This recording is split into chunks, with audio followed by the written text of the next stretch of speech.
La révolution silencieuse du Burkina Faso, des pneus usagés pour un avenir pavé. Dans un pays où les routes délabrées sont devenues synonymes d'isolement et de souffrance, un leader a décidé de changer le destin avec une idée qui semblait absurde au premier abord.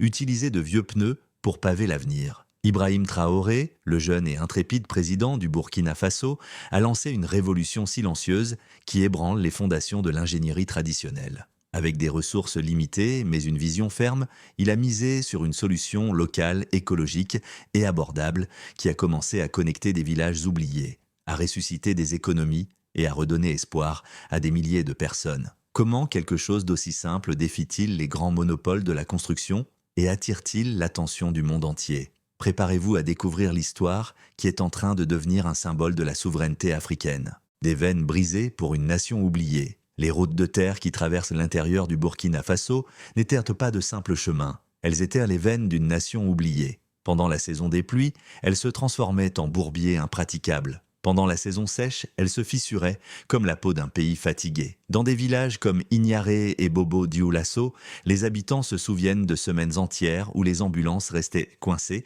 les écoles vides et les marchés silencieux. Abdoulaye, un paysan de 52 ans, a perdu sa femme parce que la voiture qui la conduisait à l'hôpital s'est enlisée dans une portion de terre friable. Elle aurait pu vivre s'il y avait eu une route, répétait-il d'une voix étranglée aux visiteurs. Cette réalité se répétait dans des centaines de communautés où la géographie punissait et où l'infrastructure était inexistante. L'audace de Traoré, une solution née de la boue, l'arrivée d'Ibrahim Traoré au pouvoir a ravivé une étincelle éteinte depuis longtemps. Contrairement à ses prédécesseurs, qui faisaient des discours dans des conférences internationales et revenaient avec des promesses vides, Traoré a mis les pieds dans la boue, littéralement. Si le problème est ici, la solution l'est aussi, a-t-il un jour déclaré à un groupe d'ingénieurs locaux devant une route détruite. Un plan né du rejet, l'ingénierie de la résilience.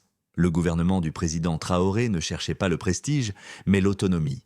Il a refusé les prêts assortis de clauses abusives et a résilié les contrats avec des entreprises de construction étrangères qui réclamaient des millions pour des travaux qui ne résistaient même pas à 2 saisons.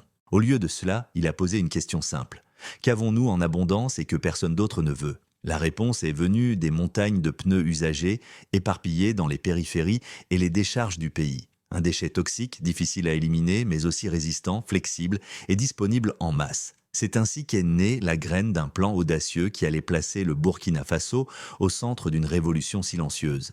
Le rire et la résilience défiaient le statu quo. Lorsque Ibrahim Traoré a annoncé son plan d'utiliser de vieux pneus comme base pour de nouvelles routes, la réaction du monde de l'ingénierie traditionnelle a été un rire étouffé. Un président qui joue au constructeur, a ironisé un chroniqueur européen. Pour beaucoup, cela ressemblait à une autre excentricité africaine vouée à l'échec. À l'intérieur du pays, la méfiance était également grande.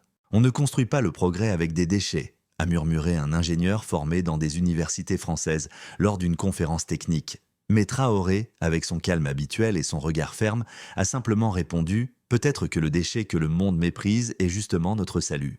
La science derrière la simplicité, une innovation locale. » La stratégie était audacieuse mais pas improvisée. Le plan impliquait une série de tests effectués dans des laboratoires locaux. Le matériau, les pneus mis au rebut, seraient nettoyés, découpés et disposés en couches stratégiques sur le sol. Par-dessus, un composé spécial de ciment modifié avec des additifs minéraux assurerait l'adhérence et la flexibilité thermique. Cette innovation locale, née de la nécessité, est sur le point de transformer la perception d'un continent entier. Un succès qui défie les attentes. Le résultat, une route 40% moins chère, 60% plus résistante aux variations de température et, étonnamment, presque immunisée contre les inondations. Les premières voies construites ont relié des villages comme Koudougou et Kaya. L'impact a été immédiat. Les chauffeurs de vannes, les taxis et les commerçants locaux ont commencé à traverser des régions autrefois isolées en 2 fois moins de temps. Les écoles ont recommencé à fonctionner régulièrement et pour la première fois, une ambulance a pu arriver à temps à Boussé.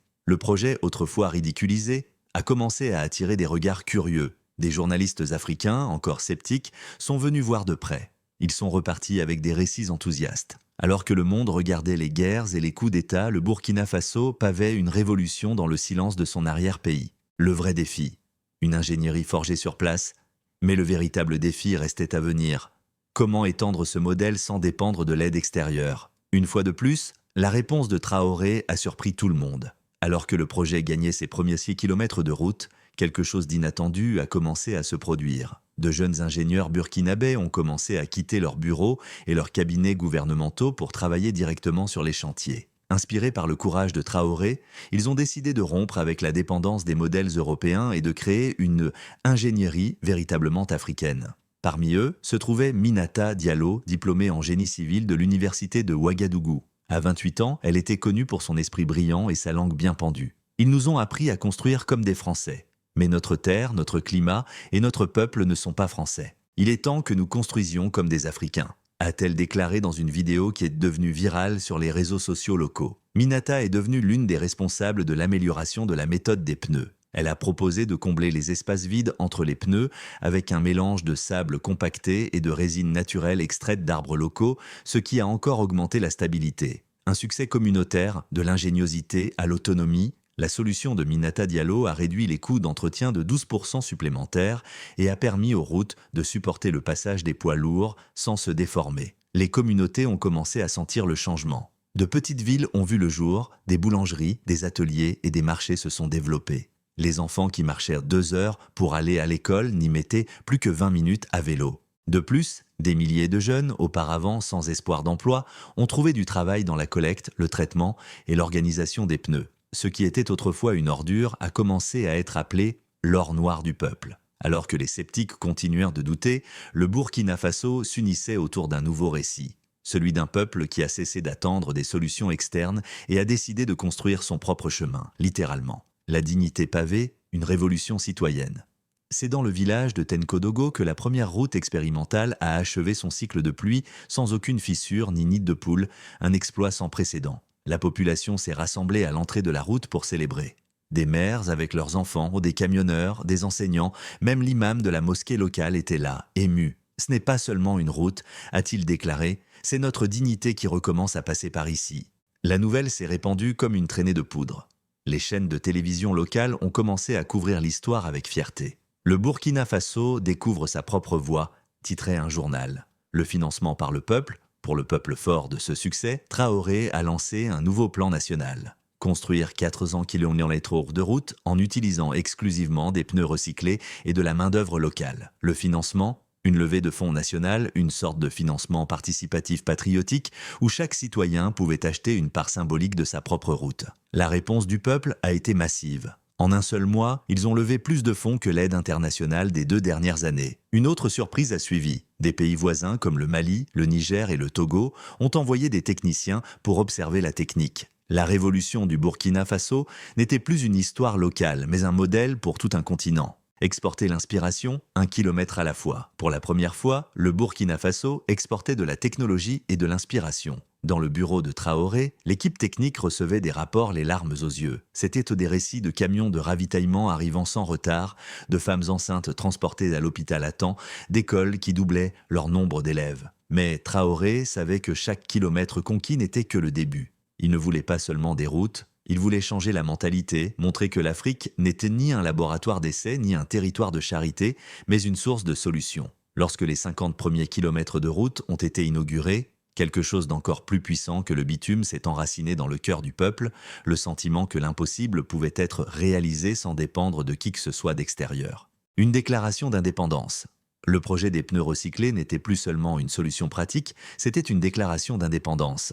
Ibrahim Traoré, conscient de la force symbolique de cette réalisation, a pris une décision audacieuse. Il a réuni les principaux ministres, ingénieurs et représentants communautaires lors d'une assemblée spéciale au centre de Ouagadougou. Là, il a présenté un nouveau plan stratégique, créer une agence nationale d'infrastructures populaires, qui opérerait sans contrats étrangers et avec un budget basé sur des ressources internes, telles que la réutilisation des matériaux, le travail communautaire et les partenariats avec les universités locales. La proposition a choqué certains secteurs. Après tout, pendant des décennies, le pays avait dépendu d'entreprises européennes et chinoises pour toute grande œuvre. Mais Traoré a été ferme. Si un empire est bâti sur notre dette, alors notre liberté commence lorsque nous arrêtons de demander. La naissance d'une industrie locale. La nouvelle agence est née la même, sous les applaudissements, mais avec une mission claire. Étendre les routes faites de pneus à 20 des 45 provinces du pays en 2 ans. Pour ce faire, Traoré a fait un pas audacieux. Il a autorisé la création de coopératives locales chargées de collecter, de préparer et de fournir les pneus. Cela a généré, en moins de 6 mois, plus de 18 000 emplois directs et indirects. À Boussé, un jeune homme nommé Mamadou a créé sa propre coopérative. Avec 5 amis, il a mis en place un petit centre de tri qui, en 2 mois, avait déjà des contrats pour approvisionner 3 chantiers. Dignité et souveraineté, de la ferraille à l'or noir. Avant, je ramassais des déchets, maintenant je vends de la dignité, a-t-il déclaré en souriant. Tandis que les grandes puissances débattaient des prêts et des subventions dans les forums internationaux, le Burkina Faso, de ses propres mains, coupait les liens d'une dépendance historique. Ce nouveau cycle ne se contentait pas de paver des routes, il pavait une conscience nationale. Avec les pneus transformés en routes et l'économie locale qui se construisait autour de cette innovation, il n'a pas fallu longtemps pour que les grands observateurs internationaux commencent à s'agiter. Ce qui était auparavant considéré comme une curiosité exotique est devenu une menace silencieuse pour un modèle mondial qui profitait de la dépendance africaine. La menace qui dérange les puissants, des rapports ont commencé à circuler dans les couloirs diplomatiques. Des cabinets de conseil à Paris et à Bruxelles s'interrogeaient sur la façon dont le Burkina Faso, l'un des pays les plus pauvres du monde, parvenait à construire des infrastructures de manière plus efficace et moins chère que les projets financés par la Banque mondiale. Une phrase attribuée à un conseiller européen a fuité dans la presse africaine : « Si ce modèle se répand, nos contrats en Afrique seront en danger ». Mais l'Occident n'était pas le seul à observer avec inquiétude. Les grandes entreprises de construction africaines liées aux élites locales ont commencé à perdre de l'influence.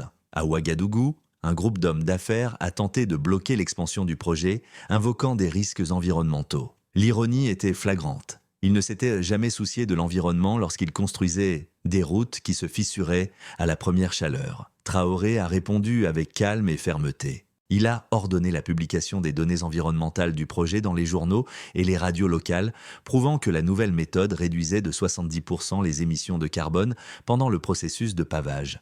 Un modèle de transparence et d'innovation panafricaine. En plus de cela, il a invité des universités africaines à suivre et à auditer les impacts écologiques en temps réel, transformant le projet en un modèle ouvert, auditable et transparent. Cette initiative a coupé court aux tentatives de sabotage et a renforcé l'image du pays en tant que référence de souveraineté. De jeunes étudiants universitaires du Sénégal, de Tanzanie et même d'Afrique du Sud ont commencé à visiter le Burkina Faso pour apprendre des ingénieurs locaux. Le Burkina Faso, autrefois dépeint comme un pays chroniquement dépendant, commençait à se forger une nouvelle image, celle d'un laboratoire continental d'innovation populaire. Et Traoré, plus qu'un président, devenait le symbole d'un leadership qui ne plie ni face aux menaces, ni face aux louanges. C'est par une matinée d'avril étouffante que le projet a fait face à son plus grand défi. La bataille judiciaire, la souveraineté contre le plagiat. Dans la province de Bamfora, une entreprise étrangère qui avait perdu un appel d'offres pour la construction d'un nouveau tronçon de route a intenté une action en justice,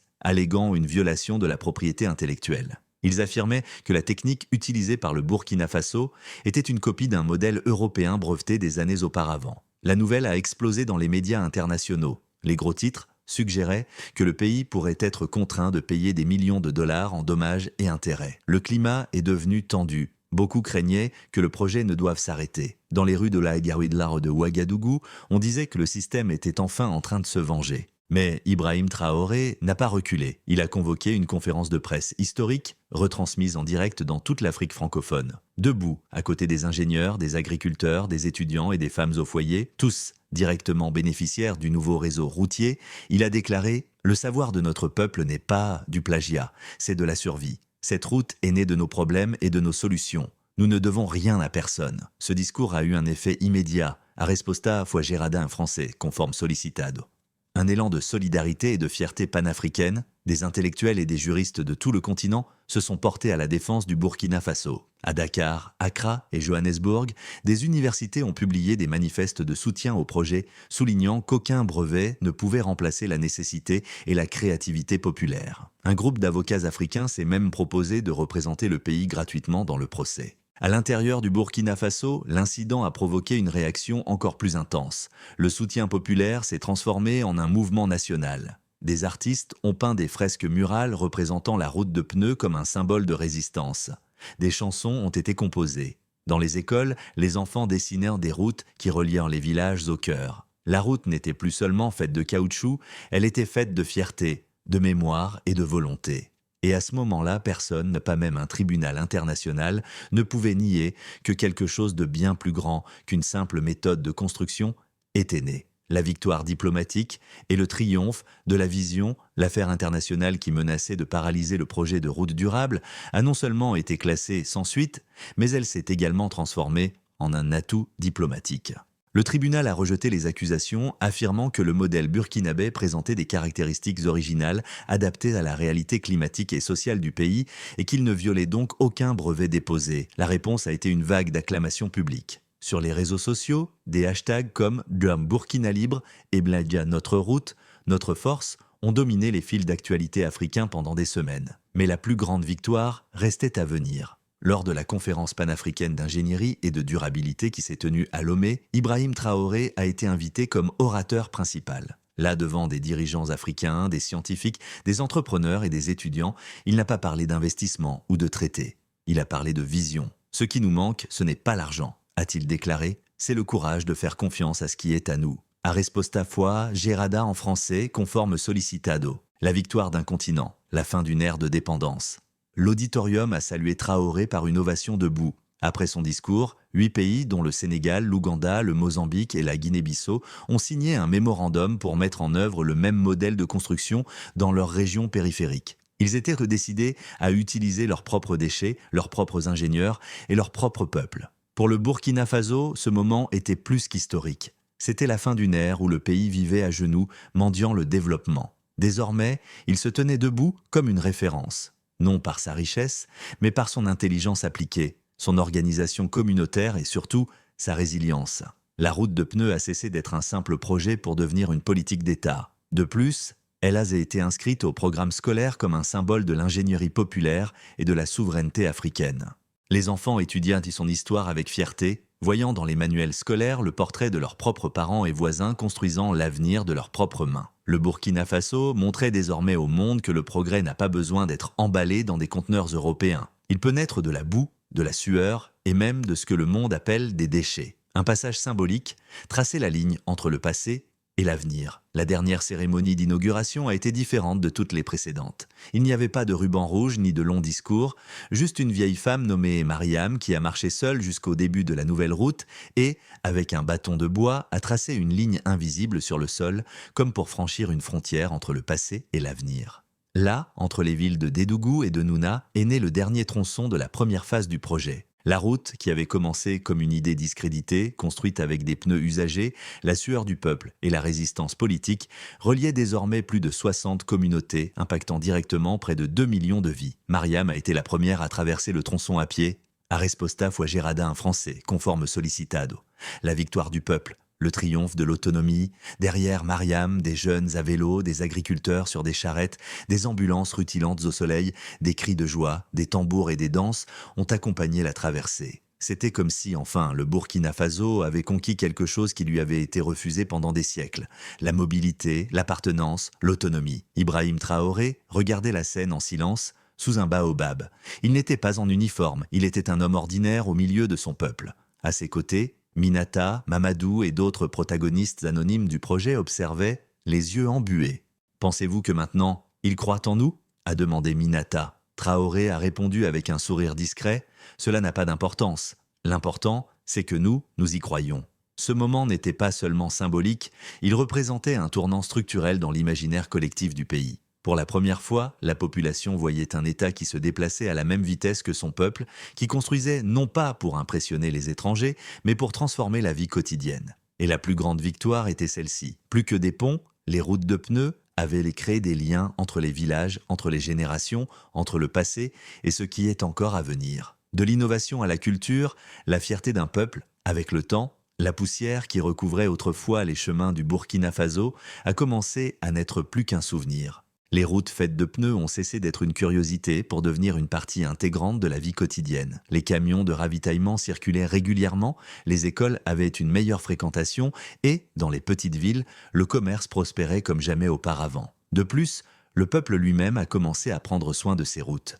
Des corvées spontanées se formaient pour effectuer l'entretien préventif, ramasser les pneus abandonnés et s'assurer que chaque tronçon restait utile pendant de nombreuses années. La technologie née de la nécessité s'était transformée en culture. Ibrahim Traoré, même face à de nouveaux défis dans son leadership, n'a jamais oublié comment tout cela a commencé. A resposta foi Gerada en français, conforme sollicitado. Écouter la terre, la source de la souveraineté. Dans ses interviews, Ibrahim Traoré disait que gouverner, c'est écouter la terre. Elle dit où ça fait mal. C'est précisément en écoutant qu'il a pu diriger son pays sans céder au piège des promesses vides. La nouvelle génération a grandi en voyant des ingénieurs qui ressemblaient à leurs parents, des chauffeurs fiers des routes qu'ils avaient aidés à paver, et des scientifiques qui étudiaient des solutions basées sur le quotidien africain et non sur des formules importées. L'impact a été si grand que des universités étrangères ont commencé à inclure le modèle burkinabé dans leurs cours sur l'urbanisme durable. Mais la plus grande leçon laissée par Traoré n'était pas sur les routes. Elle résidait dans le courage d'agir avant de demander, de faire confiance à la pénurie comme point de départ, de regarder ce que le monde rejette et d'y voir un avenir possible. L'héritage d'une révolution, aujourd'hui, les routes de pneus restent solides et, plus que de transporter des marchandises, elles transmettent une idée. L'Afrique n'a pas besoin d'imiter le monde. Elle a seulement besoin de se souvenir de qui elle est et de marcher avec ses propres pieds. Si cette histoire vous a touché, mettez un j'aime, partagez avec ceux qui croient encore en la force de notre terre et écrivez en commentaire « Nous avons construit notre propre chemin, montrons ensemble que l'Afrique ne fait pas que résister, elle se réinvente ».